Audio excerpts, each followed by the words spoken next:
students, let's solve one previous question of DBMS. This question was asked in GATE CS 2014 set 1 question number 54. Given the following schema, employee and department, you want to display the last name and hire date of all latest hires in their respective department in the location ID 1700. You issue the following query. One query is given, what is outcome, and 4 options are given. We want to see the last name and hire date of all latest hire from each department having location ID 1700. And this is a nested query. First we'll run the inner query, then we'll run the outer query. Select department ID maximum hire date from employee join department. We are using both table where location ID equals to 1700 group by department ID. The inner query will give output of department ID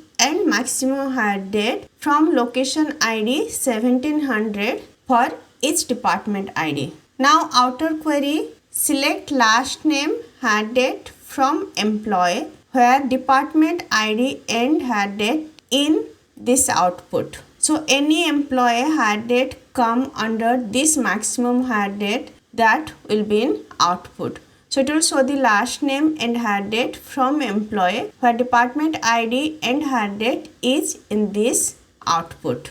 This will give the correct result. It will display the last name and hire date of all latest hire in their respective department in location ID 1700. Inner query will give maximum hire date of each department whose location ID is 1700, and outer query will give last name and hire date of all those employees who join on maximum hire date. It will give the output, hence answer will be option B. It execute and give the correct result. There are no error.